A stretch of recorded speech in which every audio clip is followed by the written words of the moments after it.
चैतन्य महाराज गोंदावलेकर प्रवचने 9 फेब्रुवारी.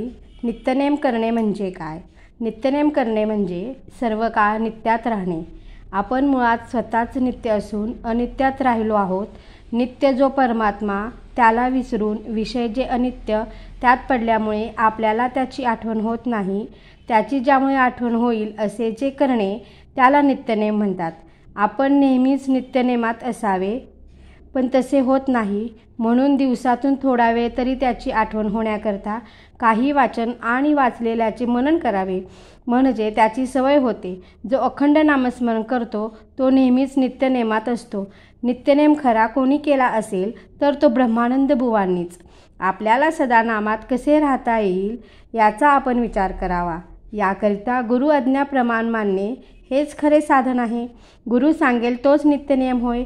त्याला शरण जावे.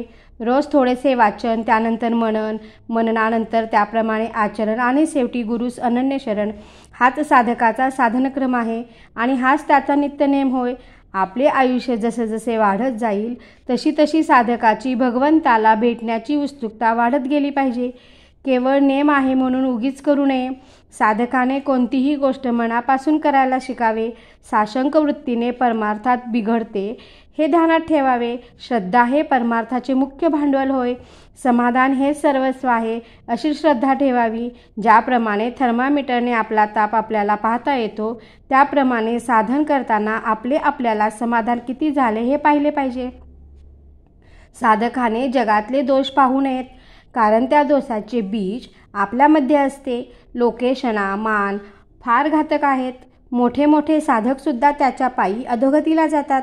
तसेच पैसा आणि कामवासना यांच्या मर्यादा ओलांडल्यामुळे मोठे साधनी लोकसुद्धा भगवंताच्या जवळ येऊन घसरतात.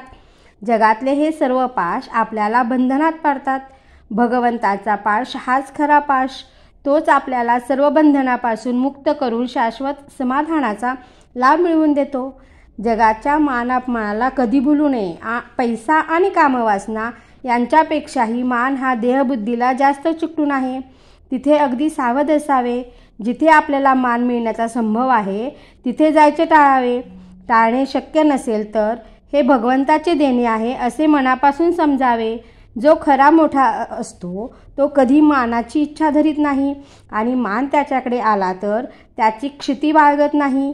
आपल्याला मान आवडतो का हे पाहावे, म्हणजे त्यावरून आपल्या अंगी खरे मोठेपण किती आहे हे आपल्याला कळेल. जाता येता देवाला नमस्कार करावा. राम राम म्हणावे. भगवंताचे प्रेम एकदा लागले की ते पुन्हा सुटणार नाही. भगवंताचा पाश हा पाशच खरा, पण तो आपल्याला बंधनापासून मुक्त करतो.